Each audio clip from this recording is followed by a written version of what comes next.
Did you know that drinking alcohol dramatically increases your chances of getting breast cancer, among many other diseases?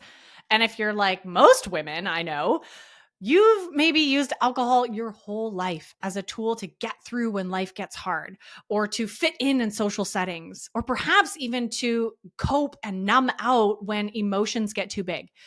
So, why, when we know alcohol is so toxic for our bodies, do we still continue to drink? And why does it seem so hard sometimes to say no? Well, tune in. Today's episode is a powerful and eye-opening conversation with our guest and expert, Sarah Rusbatch, about the truth behind why we drink and ultimately how we can start to create a life that we love without alcohol. I know you're absolutely going to love this conversation. And as always, if you're loving this show, please take a minute to scroll down to the bottom of the page and leave a 5-star review. It helps us get this episode out there to more people who need this information. So thank you for everyone who is leaving, has left a review. It just means the world to me and helps us really grow. So this conversation is powerful. Sarah is a returning guest on the show and has just released her first book, which is absolutely going to be jam-packed, incredible, full of tools about creating a life that you love and changing the way that you see and use alcohol in your day-to-day life. So without further ado, let's go ahead and play that interview with Sarah right now. Enjoy. Welcome to the Beyond Sugar Freedom podcast. I'm your host, Danielle Dame, holistic nutrition coach and speaker. Let's dive in.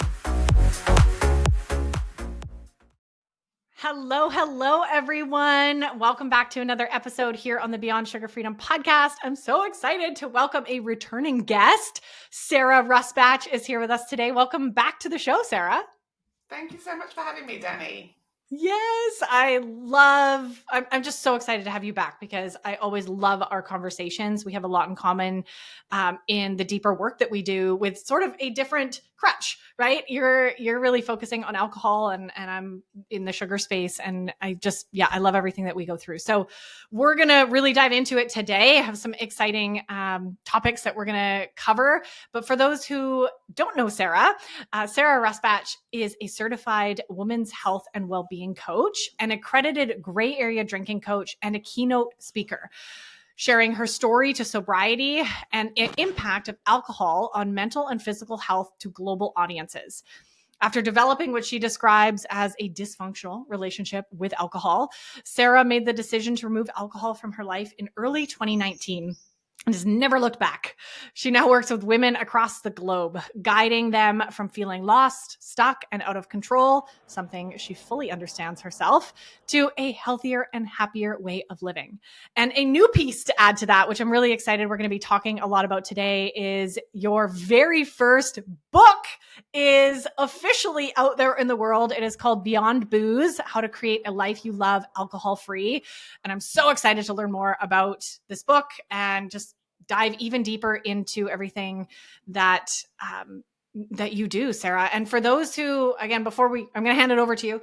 Before we do, Sarah was on the show on episode 75. So if you want to learn more about her backstory and what is gray area drinking and how to know if you have troubles with alcohol, all those sort of baseline information pieces around the conversation around alcohol, go and listen to episode 75. And then of course, come back and listen to this episode because we're just going to kick things off and dive even deeper. So maybe a quick place to start, we could just do a little brief intro, Sarah, in sharing your story and maybe sharing really quickly, like what is gray area drinking for those who haven't already listened to episode 75, and then we'll go from there. Yeah, and I think it's really important to kind of set the scene because a lot of people have the misconception that you only have a problem with alcohol if you define yourself as an alcoholic. And actually, that's simply not true. I had a problem with alcohol, but I didn't define myself as an alcoholic. I didn't drink in the morning. I didn't drink every single day. I didn't lose my job. I didn't lose my relationship. I didn't lose my driving license. And I was very high functioning. So alcohol was very present in my life, but probably to the outside world, it would have looked like I had my shit together. I was doing great. I was raising a family. I was working. I was running half marathons. I was doing all those things that life and society tell us we have to do in order to be, successful women in the century that we live in now. But behind closed doors, I was drinking way too much. And not always behind closed doors. I was also drinking a lot when I was out with people. Socializing, alcohol was very present in my life, but at no point would I have defined myself as an alcoholic. And that's why it's so important that we have this term grey area drinking, because if you don't define yourself as an alcoholic, but you drink at a dysfunctional level, what even are you? And that's where this term can be really helpful. And I describe grey area drinking as the place between someone who just drinks every now and then. So, those people that are just like, yeah, I might have a glass of wine, I might not, I kind of don't care. And then people who are rock bottom drinkers. And what I mean by that is they need to have medical support to withdraw from alcohol. They're drinking every day. They're drinking in the morning. They can't get through a day without alcohol, and they need to have medical support to withdraw from alcohol. So you've got two ends of the spectrum there, but what's in the middle? And grey area drinking is that middle murky place where we're using alcohol in a dysfunctional way, but we've not reached the point where we would either admit we've got a problem, or perhaps that other people would say that we've got a problem, or where we feel like we need to go and get medical support to stop.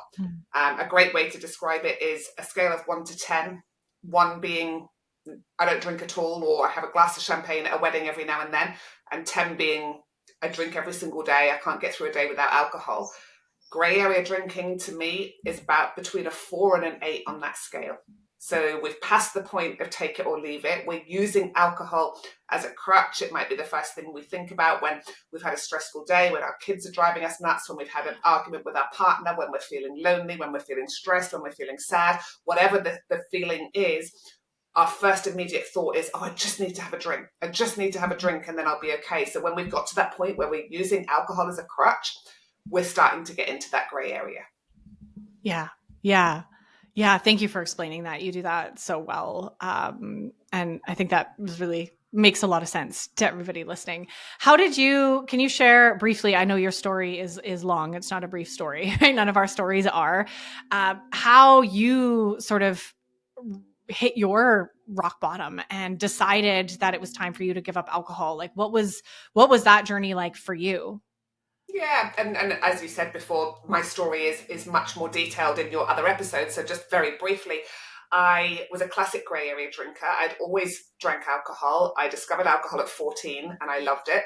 It, for me, was something that I used initially to create connection. It was something that it helped me to feel like I fitted in. I was the new girl. I'd just moved from Scotland to England. I felt like I really stood out like a sore thumb as this new kid in a very exclusive all-girls school. And then I discovered alcohol, and it made me feel immediately like, I'm one of the gang. I'm someone who fits into this group. And alcohol for me became very present throughout the rest of my life as something that I used to create friendships, to create connection. And as it does for most of us in our teens and 20s, right? You associate alcohol with socializing, with making friends, with meeting boys, with, all of those things that is the rite of passage as someone into their 20s. And I probably always drank a little bit more than most around me, but never to the point where I thought it was problematic, and never to the point where I thought, there's a problem with my alcohol, I need to change it. It was just like, oh yeah, Sarah's a big drinker. And almost I wore that as a badge of honor. Like, oh yeah, I can keep up with the boys. But this was the era of the 90s where we had, Sex and the City and the Spice Girls and girl power, and girls can drink boys under the table. And so it was very much kind of reinforcing this belief that that alcohol was something that added to our lives.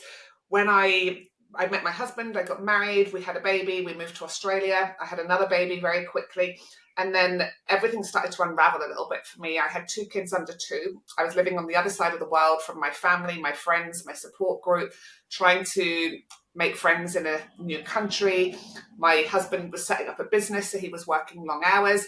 my career. I didn't have a job anymore, whereas I'd had this very successful, fulfilling career in London.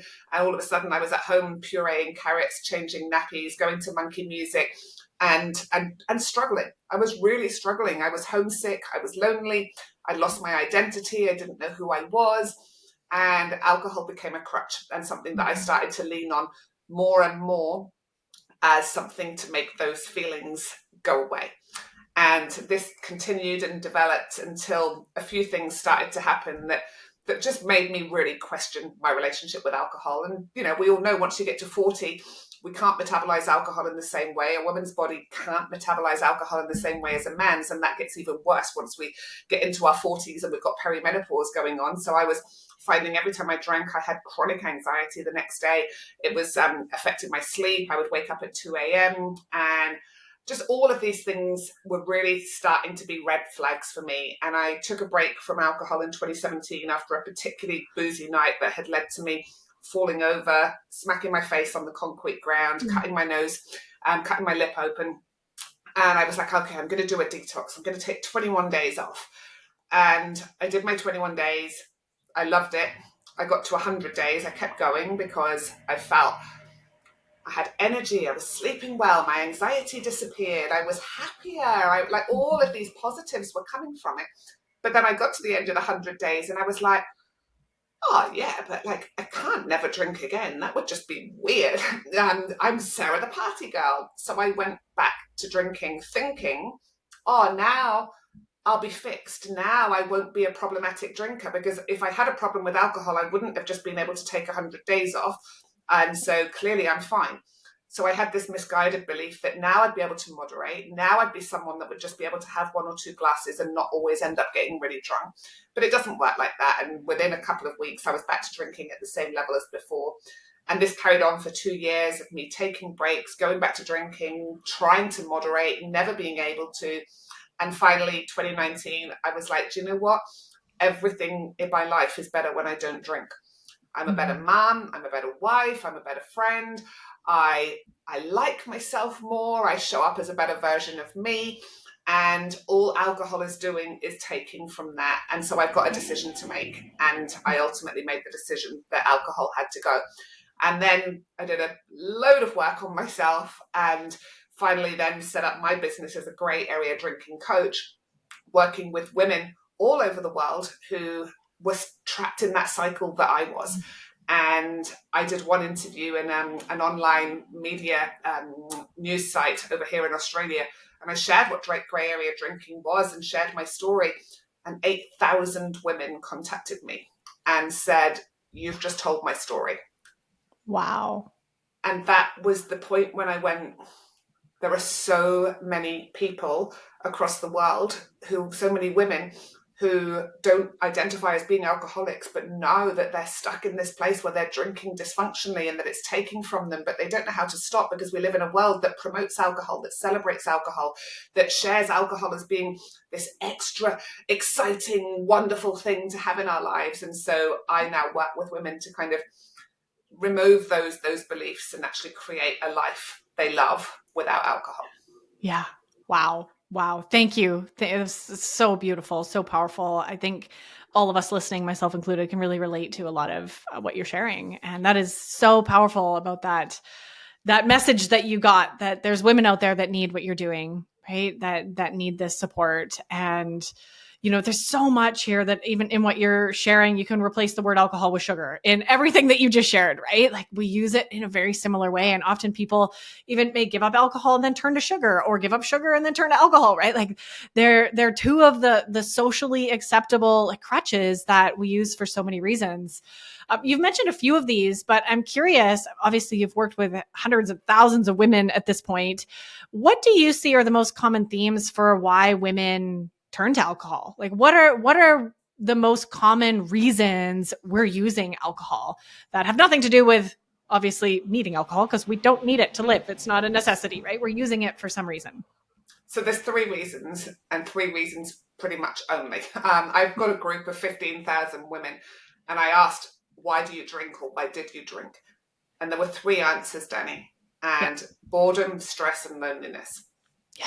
And so you have to ask, why do we have, and to set context, the majority of the women in that group are aged between 40 and 60. So it's middle-aged women who are at that stage in their life, and it's a combination of boredom, stress, and loneliness.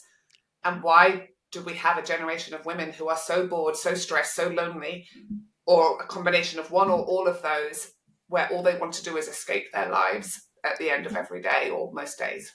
Yeah. Yeah. Wow. Yeah, very parallel with what I see with sugar, right? With food. Yeah, those are three powerful reasons that, I mean, we could dive into each of those and like, what is really going on, right? And even going back into our childhood patterning of feeling alone, right? Or having those wounding around those pieces. And I would even argue that boredom is loneliness, right? Like for most people, it's not having something to do. It's I don't know. I'm curious what your thoughts on that. That just came to me because that's something that was always my trigger with sugar was boredom. But as I'm unraveling more of my my childhood trauma and my wounding around feeling alone in my pain or alone in my life, being abandoned by friends and all these pieces, I really think that for me was even the like layer below boredom, and this inability to like sit still with myself was like a fear of being in my head, right, or a fear of the pain as well. It's probably a combination, but. What are your thoughts? Yeah, and I think for some people that's definitely the case. I think that humans are built for, we need a sense of belonging. We need a tribe. That is inherent in our physiology. And yet so few of us have that. And so we live individually, we live in silos. I don't know if you've looked at Johann Hari's book, The Lost Connections. It's incredible. And he talks so much about this, that, compared to even our parents growing up, they lived on a street where everybody would be out playing together. All the kids would play every night. The parents would help each other. It was just very different to how we live now. So you've got that we don't live in that way anymore. And then you've also got traumas that people might have had with abandonment and emotional deprivation and things like that. So yes, I think boredom can fit into that. But at the same time, I also know many people who, in removing alcohol and then doing work on themselves, their way of alleviating boredom has not always been about belonging. It has been simply through finding activities and experiences that give them that sense of flow, because when we have flow we get fulfillment. And so it's finding, and sometimes that's doing stuff on our own. It might be something creative, it might be writing, it might be painting, it might be pottery, it might be singing, it could be any of those things. So they can be interlinked, but they can also be separate. But what I find is that most of the women I work with, if you ask them, what are your hobbies, what do you love doing, they will just look at me with a blank face and their eyes will fill with tears, because they actually realize, particularly if they've had kids, that for the last 10, 20 years, they've kind of lost a part of themselves to raising kids, as many women do. And then they come through it, the kids start growing up, they start getting their own activities, is a very common theme. And then they kind of suddenly got more time. And then they're like, I don't know how to fill that time, because I've just been so freaking busy for the last 10, 20 years just looking after everybody else. And then they feel lost, they feel unfulfilled, they don't even know what they love doing anymore. And so they drink to just make those feelings go away. And the thing about alcohol is it makes boring things more interesting. It dumbs down our brain so that we, an evening of just sitting at home, like folding, washing, and sorting out the packed lunches suddenly becomes a bit more interesting when you've had half a bottle of wine and you're getting a bit of a buzz from the dopamine and everything that's being released. And so, in actual fact, when I work with women to remove alcohol, like one part of it is removing alcohol, but the second part of it is, if we've taken the alcohol out, what are we adding in? Because you can't just take the alcohol out and then just go, oh, that's the only part of this work. That is like 10% of the work. The biggest part of the work is actually, what am I adding into my life to create a life I love, so I don't even need to drink?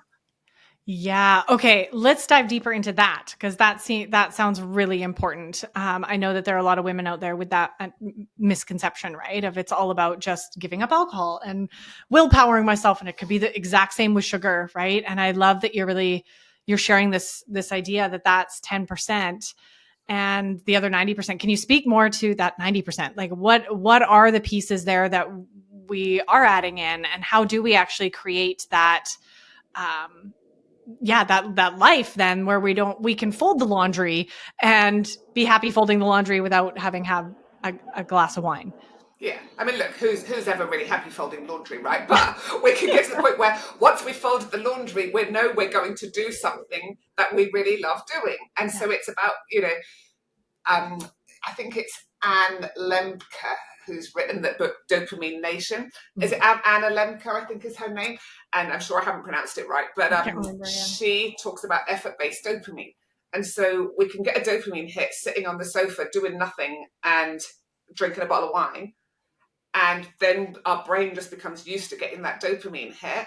Or we've got to start looking at effort-based dopamine. So that usually means we've got to do something, make an effort in order to get the dopamine hit. And this is the stuff that we have to start adding in. So that's doing, it might be exercise because we get a great big dopamine hit from exercise. It might be doing something that the brain finds a little bit challenging. So we've got to start looking at what those things are that we start adding in that make us feel good. Right? Because the problem is most of us aren't doing many things in our lives that make us feel good outside of drinking alcohol. And so the stages, once we remove alcohol, so if we consider that there's 3 stages of this process. Stage 1, let's just get over the physical cravings for alcohol. Let's start in getting some new habits in place so that our brain is not automatically thinking about alcohol at 5 o'clock every day or wherever it normally is. So the stage 1, we'll take that break from alcohol, and that might be all we're focusing on for that first initial break is not drinking. And that's what my 30-day programs do, is support people to remove the alcohol.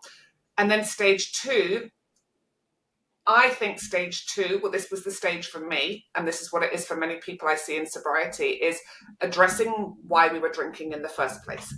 So actually looking at what were the reasons that alcohol was so present in our life and what wounds are there that might need healing. And for me, I went into therapy.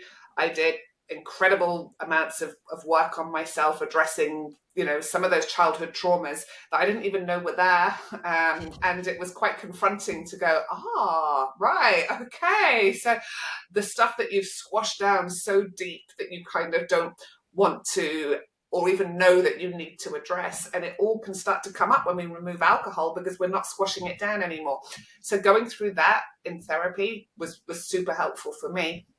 And then the third stage is, okay, well, what am I doing to create a life I love? What am I adding into my life that is full of activities, hobbies, interests, things that make me feel good, that I know that I look forward to, so that my life is fulfilling, my life has purpose, and I'm not needing to drink every day. Yeah. Wow. Okay. I love that. I love these 3 stages. That's so powerful. So you recommend, let's talk a little bit more about each of those, because I know my audience probably has questions and is a bit curious. So when you phase 1, stage 1, when you remove alcohol, I know you have an amazing 30-day program for this. Is that enough? Like, is 30 days enough? Do you ever, encourage people to go longer than that before starting? It sounds like you kind of do those separate. So just focus on removing the alcohol, and then after 30 days, sort of start dipping into stage 2, or is it sometimes longer than that? Like, what is that? Yeah. I know my people will have that question. It's different for everyone. My programs are 30 days because it's funny, like most people probably wouldn't join. I've done surveys on 100%. This if they thought it would be longer than that. So whereas 30 days feels manageable. So I bring them into this world to show them you can do 30 days. You can. And I give them tons of resources, tons of information that really helps change the neural pathways so that they're not constantly needing to think about alcohol. I would say really that first stage is about 90 days to 100 days. I would say that realistically that first stage is around 3 months of just getting in. We've done quite a few firsts in that if we do 3 months. So you might have done your first party without drinking. You might have done your first birthday celebration, perhaps a wedding, perhaps a funeral, perhaps a leaving drinks at work, like whatever the things are. You might have gone through quite a few firsts. That sober muscle that I talk about starts to get stronger, and we start to feel a wee bit more grounded of going, I actually really like this version of me that doesn't drink. Like, it gives us enough time to kind of be able to go, because for some people in those first 4 weeks, they actually feel like shit for 4 weeks because they've been drinking for 20, 30, 40 years. I work with women who've been drinking alcohol very very strongly for up to 40 years. And so we ain't going to suddenly feel great in 4 weeks. For some people, we feel absolutely knackered. It's really common to feel really tired. Yeah. It takes 72 hours for alcohol to leave our system. It takes up to 2 years for our neurotransmitters to recalibrate and to rebalance. Wow. So there's a lot that goes on in our brain specifically that affects our mood when we are drinking alcohol consistently. But generally speaking, by around the 90, 100-day mark, most people are going to be starting to feel physically brighter, have more energy, be sleeping really well. The brain fog will have lifted. They're starting to go, I really like this version of me. I really like the version of me that shows up as a mom or a wife, or how much more productive I am at work, or whatever those things are. So that would, I would say, be the stage one for most people. Yeah. Yeah, that makes sense. No, thank you for explaining that. And it slides nicely into talking about stage two, because what I hear you sharing, and I really echo this, is that identity piece. It's like starting to create a new relationship with the new you, right? A new sense of who you are. And I know you talked about, Sarah being Sarah, the party girl, right? Before. And that is an identity. That's a piece of like, no, this is just who I am.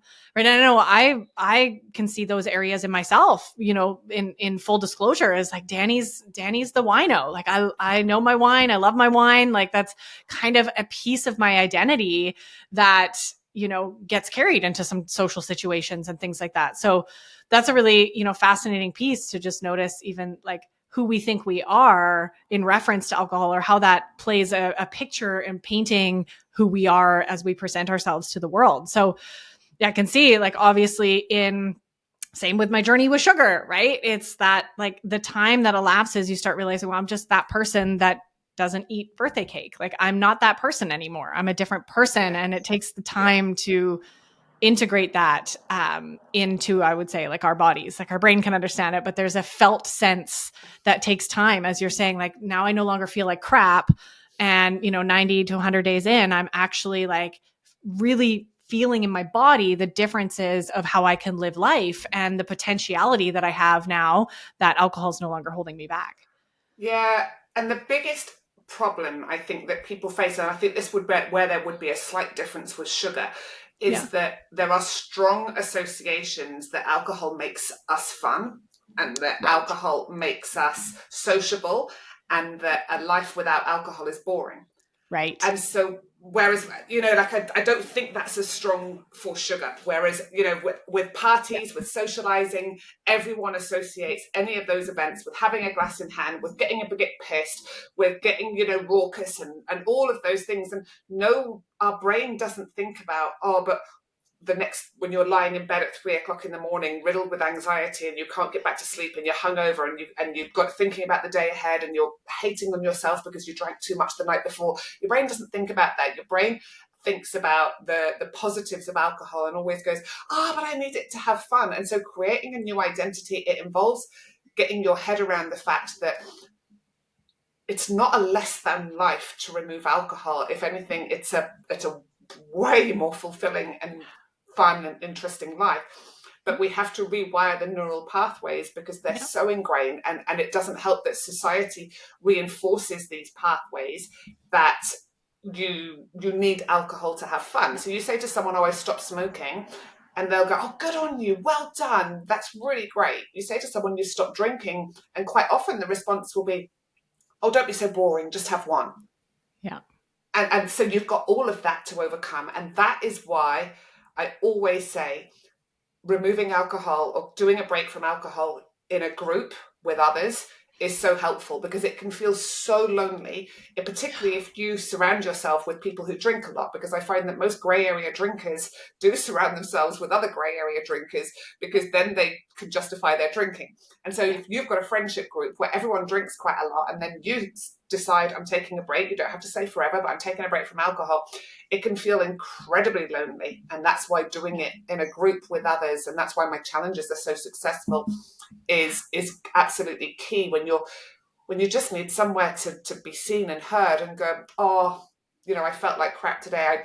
Because what happens so often with my clients is they don't get invited to things because they're not drinking.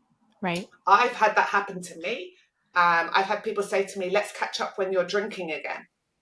Wow. Like, we do live in a world that associates alcohol with fun, with socializing. So therefore, if you are not drinking, you're going to be boring. And if you've got friends who are particularly boozy, sometimes they don't invite you to things because they don't want to feel judged Yeah. if you're not drinking. And that can be hard. So Oh my the goodness. identity piece is actually quite big. Yeah. Wow. Yeah. Thank you for sharing that.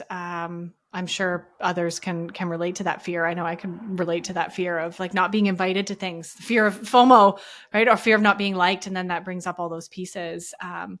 And I would offer to that, and I know you would say the same thing, like here's a mindset shift. What a amazing opportunity and gift to really deeply reflect on who you're considering are your friends. Right? Like if people are going to, if the people in your life that you think are your friends that are going to do that, I know for me, and even just in my health journey in general, my inner healing journey and going on and wanting to eat healthy. I mean, that whole process has actually involved shedding my whole friend group that I used to coexist with and creating a whole new group that is in alignment with supporting the life that I want to live. Right. And Yeah. being healthy. And But we don't get together and go party. We don't, I mean, drinking is not, it's like optional. It's not a big deal. It's not like we're getting yeah, together to get, so, or to like eat a bunch of sugar and eat pizza together, whatever it is. yeah, And that took a yeah, long time to shift, but that is one of the painful gifts because it's extremely difficult, right? To be okay with no longer being invited and to really sit with, I don't actually want to be friends with those people anymore and to let them go with love, to invite in possibly new people that are in alignment with supporting you and cheering you on. yeah. But it's hard because, going back to So what we hard. talked about before, a human is built for belonging, community, Yeah. connection, and tribe. So if you Yeah. feel like by removing alcohol, you're going to lose your tribe, that is what gets so many people unstuck, because Yeah. that fear of loneliness. Yeah. And so then you have this battle inside of, do I keep drinking even though I don't want to, so that I still keep a group of friends? Or Right. do I remove alcohol, which is what I want to do, but then I run the risk of being alone and lonely, and and that's it's a big part of For the sure. journey. Yeah. And that's why, I'll just reiterate exactly what you said about the importance of community. Yeah, Right. I know you and I both have that with the work that we do, and it's so vital. Like 100, it's not optional. It's not, yeah, well, I'll no, just try it on my own. It is not optional. Like it is, if you want to actually make this stick, because we do get back in those cycles. There are so many things that we will face that we cannot face alone. And I don't mean that to disempower anyone, because we're capable of anything and we're strong, powerful yeah, women. And of course, we have so much power.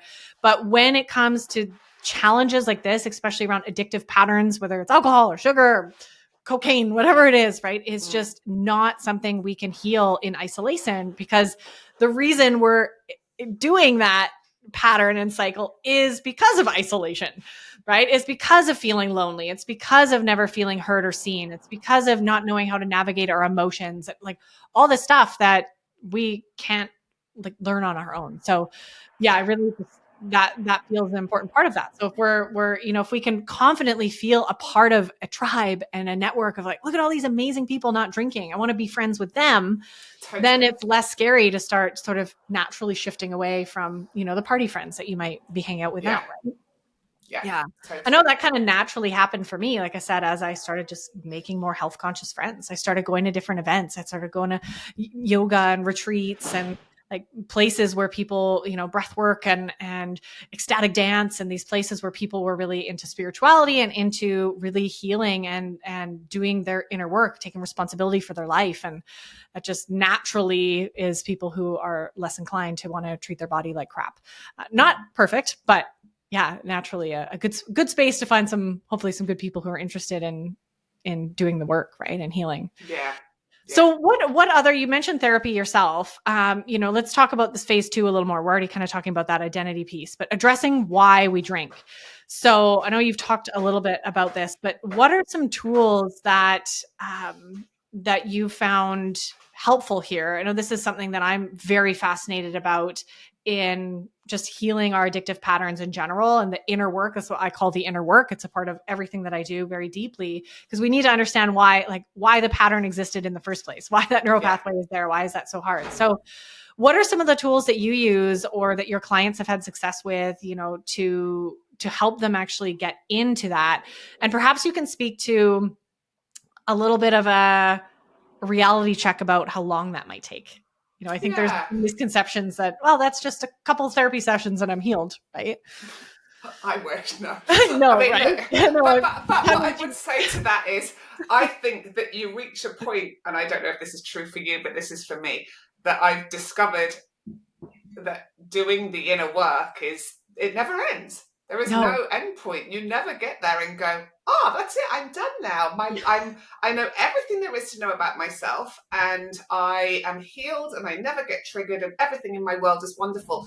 How boring would it be if we got to that point? Like, it's totally. the inner work is just the layers that we peel back, that sometimes you peel back 3 or 4 and intensely in one go, and then you stay at that stage for a year, and then something happens and you go back. And so for me, that's just the ongoing inner work. But I would say that the initial part for me, I did a certain style of therapy called schema therapy, which is very similar to internal family systems, which Richard Schwartz is very big with this in the States.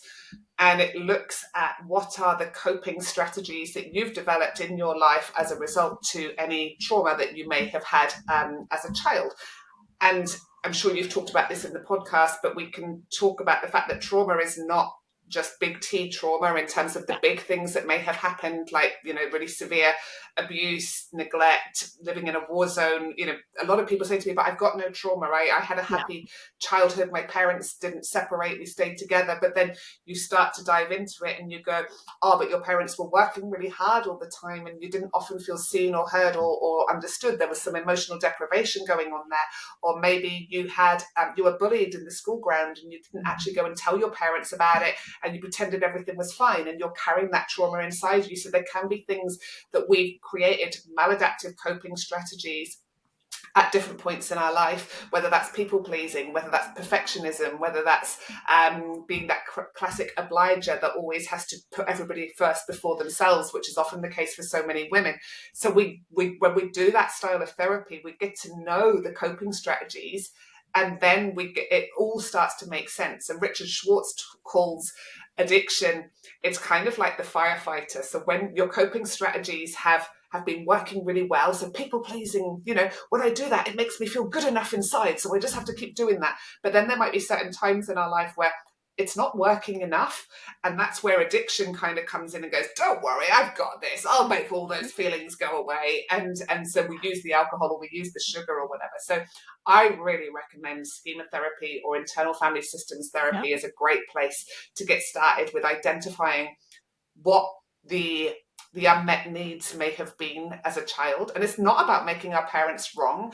It's about understanding that they were doing the best they can with what they had at a time, fully appreciating the world that they grew up in, where there was no talk of this kind of, emotional love and support. Most of us had parents who were children of the Second World War. And so in those days, they were just bloody lucky if they had a roof over their head, food on their table, and there was no such thing as, oh, I'm so sorry that you were bullied at school today. Let me sit down and help you and talk about that. It was just kind of get on with it. Kids were seen and not heard, and you weren't able to voice that. So our parents didn't have the ability to then, really offer that down to many of us. And I find that's a common theme for so many of the women I work with. So that phase of therapy for me has been ongoing. I don't really see my therapist much at all anymore, but that first year, it was pretty intense. Yeah. Amazing. Yeah. My current therapist is trained in internal family systems as well. And my husband's actually just doing the program. So that's exciting. He's going to be teaching me lots about that, but It's fascinating. I mean, there's so many different modalities and styles. Like I just want to add to that for therapy. And I would even throw in somatic therapy. That's something I think is so missed and forgotten, is the actual memories and what's going on in our body. Because most of that's actually stored in our body, in our nervous system. And I probably should mention that I went on to do somatic therapy after a year in talking therapy. I went on to start somatic therapy, and that is a non-negotiable in my life now. So I do one-to-one breath work with my somatic teacher on quite a regular basis. I have learned a lot about my nervous system because I've realized that my nervous system was very dysregulated from being such a young age. And people who have a dysregulated nervous system are much more likely to turn to alcohol because alcohol is a depressant. So if we're living in fight or flight in that highly activated, anxious state a lot of the time, of course we turn to alcohol because it works in the short term, because it's a depressant and it brings us down. And so actually removing the need for the alcohol comes from actually working with our nervous system to actually start to regulate it, so that we're calm and we're content and we don't need the alcohol. And that's, I believe, can only be done through somatic work. Yeah. Yeah. 100%. I agree.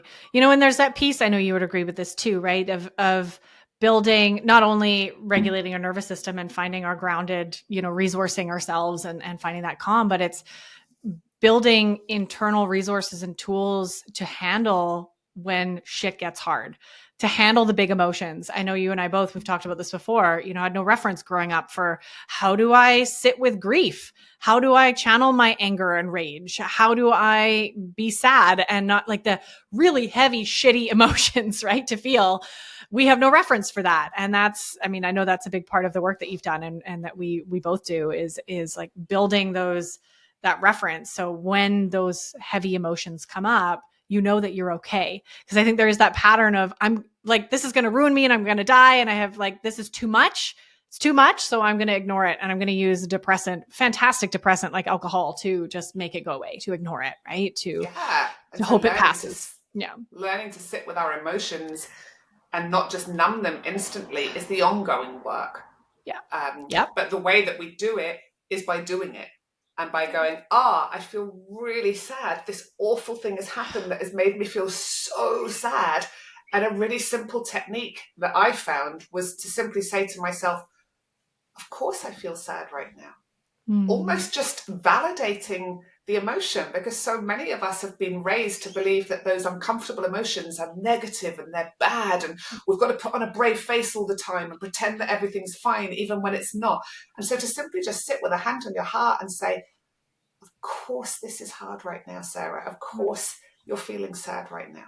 What do you need? Like just pausing in that moment instead of just going, oh, this has happened. I feel so terrible inside. I just need to make it go away. And therefore I've got to turn to alcohol. And then I can pretend that everything's fine. Yeah. Oh, I love that. Yeah. That's so beautiful. Thank you for sharing that small little tool, right? Where we can connect with ourselves and we can reparent ourselves in that way, like validate, like you said, like, yes, it's okay to feel sad right now. It's okay to call in sick for work because you just need to be in bed and cry all day, right? Like that's okay. Right. And it's also okay to not know why you're sad. That's a big one I love working on with my clients because we have this conceived notion, like as soon as we start, and I'm actually curious if you see this, as soon as we start addressing why we drank, right. Or why we eat and like doing that deep inner work, it can bring up a lot of emotions. It can bring up a lot of stuff that needs to be processed, right. That needs to be released. And oftentimes it's not current. It could be from childhood.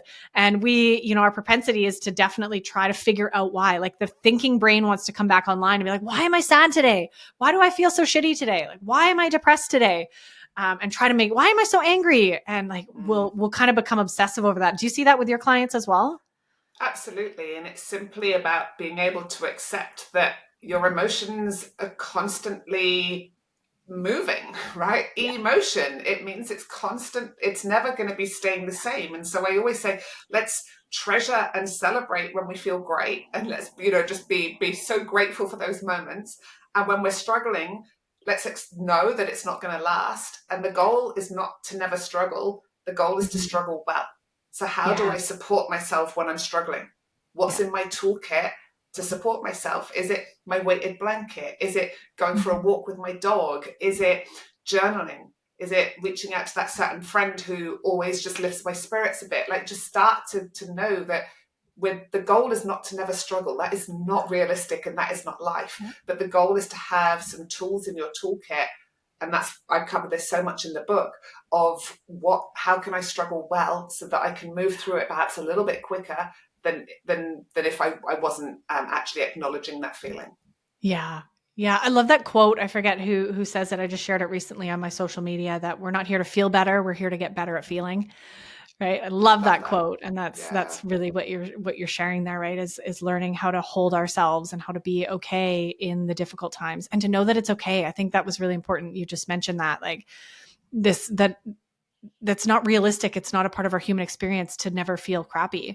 I think a lot of people have that belief. I know some people close to me in my family actually making the choice to be on medication, even antidepressants, because when they feel bad, they think there's something wrong, right? That there's something wrong with, I'm not supposed to feel blue. I'm not supposed to feel like sad this week, when there's things going through me. So I better take, something, right, to make me feel better, or whether it's alcohol or antidepressants or sugar, right? There's Yeah, no judgment exactly. here, but it's just understanding that is a false belief that our culture holds, that we're not supposed to. And I think especially as women, I can see even in my mom's generation, my mom is of Scandinavian descent. And I've had some really interesting conversations with her lately about how, like, the Danes, she's Danish, the Danes are always stoic. They're always even keeled. They're always like just chill. Like nothing bothers the Danes. And I'm like, what? I call Yeah. bullshit on your culture. And like, how can things not bother you? What if somebody you love dies or someone takes away your favorite stuffed animal? Like, you're allowed to be angry.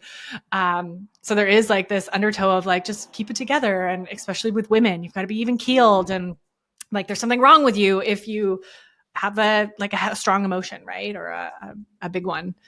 Yeah. Yeah. Whereas it's actually just teaching that we're allowed to feel. Yeah. And Yeah. there's a brilliant book actually called Permission to Feel by Dr. Mark Brackett. I don't know if you've read it, and No. it's awesome, and it's all about how to learn to sit with feelings. Yeah. Yeah. It's so empowering. I personally feel like it's been a big part of sort of my empowerment journey and my waking up journey, like to be with myself in those tender spaces and to know that I'm okay, and have my toolbox. Like, I know my toolbox um in terms of what I can do to support myself. And I'm definitely not perfect at it. Definitely not perfect No, at it at all. no. But like being able to navigate through that is actually like this sometimes gives me a dopamine hit getting through that. Like, I remember when I lost my cat a couple of years ago, and it was some of the worst grief that I've ever experienced, because it to me felt like losing a child. And I remember navigating myself through that and supporting myself through that. Um, and doing that with very minimal alcohol or sugar, my old coping mechanisms, definitely some Netflix, but in a way that I felt really proud of. And I remember coming out of that, like, just feeling that new level of sort of love for myself and pride Yeah, in like navigating that. It's almost like walking through those difficult times can really bring a new sense of, I don't know, pride's the word that's coming to me. I don't know if you've experienced that too, but it's that, like, I yeah, just did this. Like, doing something really hard is really rewarding, right? And navigating painful emotions is freaking hard, really hard. We have no yeah. tools. We are not given tools No. growing up, and we have to learn them. And that in itself can possibly be a dopamine hit. I don't know. I'm just throwing that out there. Oh, for sure. Like, I've got a client recently, and she just lost her mum, and she went through that whole experience without alcohol, and she said it. She came through it just and was kind of saying to me, "I'm just so grateful that I didn't drink, because I feel like because I didn't drink, I allowed all the emotions, and I Yeah. feel like that's meant for me that I've processed it in a way healthier way than if I'd just been drinking and numbing."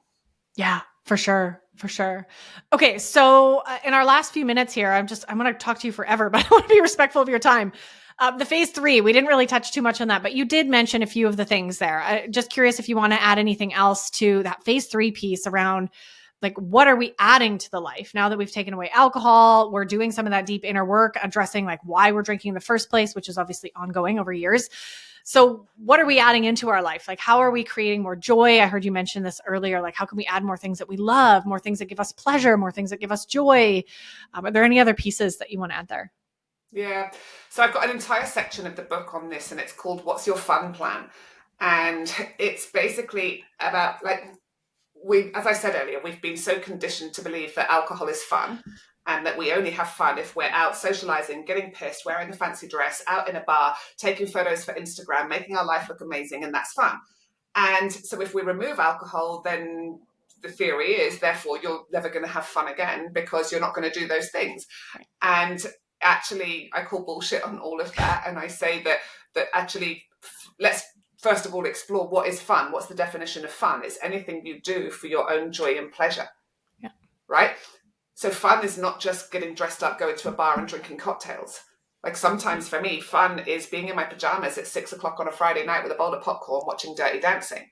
Sometimes fun for me is getting up at 5 a.m. to go do a sunrise hike with a girlfriend and sitting at the top of a beautiful gorge that we've just climbed and having a cup of coffee out of a flask and just looking at the world around us. Sometimes fun is going to a tap dancing class. Sometimes fun is going on a one-day breathwork practitioner course and learning how to do something that you're really interested in. I've got clients for whom fun has been horse riding. It's been joining a choir. It's been learning to play the piano. It's been going to a pottery studio. Like actually starting to explore, what do I love doing for my own joy and pleasure that has no other purpose than something that I just want to do for me? And what I find is that most women don't have that thing. And most will say exercise, but when you actually drill down to it, do you exercise because you love it, or do you exercise out of guilt? Do you exercise out of justification? Like I exercise because I love it, and I think everyone should exercise because of what it does for our neurotransmitters in our brain. But that's not enough. I also need activities that give me that flow space where I lose track of time. I love reading. I'm an avid learner. I've discovered in sobriety how much I love learning. And I've done, loads of online courses and stuff because you end up with so much time when you stop drinking. So it's about starting to be curious. And I have loads of ideas in the book for women to start to consider, well, what am I going to start to do? And then there's an entire section in the book of the biggest block to actually being able to do this is time and guilt. So we've actually got to create more the time to allow ourselves to do it. And we've got to get over the guilt that so many women have that I'm not allowed to take time for myself. And the problem with alcohol is that we can drink our wine whilst we're folding the washing, unloading the dishwasher, making dinner, cleaning the bench and doing all of those things. And so it's our it's our little reward for ourselves when we're doing all the jobs. Whereas to go and do a yoga class, to go and do a tap dancing class, to go and take time to go on a creative writing course involves us having to step away from the home. And most women really struggle with that. So there's a lot in the book about how to overcome that as well. Wow, that's so potent, so powerful. That's that worthiness piece that keeps coming up. That's the word for me, is like, I'm not worthy of taking that time for myself, or that worthy of that. That's been a big part of my journey with food. Is in that inner work journey, one of the fun things that happened was I started being curious about dating myself, like spending time with myself. Like, who is Danny? And can I actually have fun with Danny? Things like dance parties and like puzzling and going out shopping by myself and like going on hikes. And I got to explore those things. And I kind of came at it through that lens of like getting to know myself. And I think that kind of goes hand in hand with, of course, inner child work. A big part of, my work has been tapping back into play and fun and silliness. And that is a part of who I am. So like playing at the playground as an adult, like these silly things that can tap us into our inner child and actually can be a big part of that healing journey we talked about earlier. But I absolutely love that. I think there's so much wisdom in that. And I'm so excited for everybody who's listening to this to grab the book. I'm so excited for the book and can't wait to read it myself. My copy hasn't arrived yet, but it's coming soon. And really dive into that, because fun and play is an area that I'm constantly working on. And I think we all need to have more of it. And we all need to know that that's valuable and valid, and that we're worthy of those things. Yeah. Right? And to stop prioritizing everyone else and put some fun back into our life, and pleasure even. I mean, that's a whole nother episode for another way, but pleasure is a taboo thing as well. And it's like, no, go get, go do those things, right? Go do the things that you enjoy, because you have one life. And, I don't know if you've read, there's an incredible book called The 5 Regrets of the Dying. And it's a woman who's a palliative care nurse, and she works, her job is to sit with people at the end of their lives. And she's written a book about the biggest regrets that people have at the end of their lives. And it's things like, I wish I hadn't worked so hard. Yeah. I wish I had spent more time with my friends. Mm-hmm. And the final one that just gets me every time is, I wish I had let myself be happier. Yeah. And the message of my book is, this is your one life. Let yourself be happy. Yeah. That's so powerful. So powerful. Thank you so much, Sarah, for sharing this. I mean, we could talk forever. I'm just so grateful for the work that you're doing and the groups that you have. And I really want to encourage everyone who's listening to this, if you're resonating at all, grab the book. I know it's going to be amazing, and definitely go and connect with Sarah. Do you have any final words, any final pieces? And of course, please, where can people find more about you online and everything that you're doing outside of obviously the book, which the link will be in the show notes? Yeah, so head to Amazon USA and Canada to be able to order the book. And I think my final words would be just be curious. Have a read of the book. Be curious about what role alcohol plays in your life. Be curious about, and even if alcohol isn't truly prevalent in your life, there is so much in there about how to create a life we love. And if you feel that your life is not where you want it to be, have a look at the book to get some ideas and tools and tips for what might be something that you'd like to add into it. I'm very present on Instagram, so give me a follow there, which is just at Sarah Rusbatch, Rusbatch, and head to my website where there's tons of tools, there's tons of free resources, there's lots of information around grey area drinking. Yeah, amazing. I'll make sure, of course, all those links are in the show notes below. So definitely check that out, everybody, and continue this conversation. Thank you so much for being here, Sarah. I always just absolutely love our chats, and so grateful and proud of the work that you're doing in the world. It's so deeply important, and keep going, sister. Thanks for being here, Danny. I always love our chats, and so thank you so much for having me. Yes, of course. And thank you everyone for tuning in. Thank you for listening to another episode, and we look forward to seeing you in the next one. Thank you for tuning in to another episode. If you're loving what we talked about today, please remember to subscribe, leave a review, and share this episode with someone you love. And if you're ready to dive deeper into discovering your root causes and patterns that are keeping you hooked on sugar, be sure to check out our brand new free workshop series that will help you kick emotional eating for good. Find the link to download this free series and other amazing resources in the show notes below.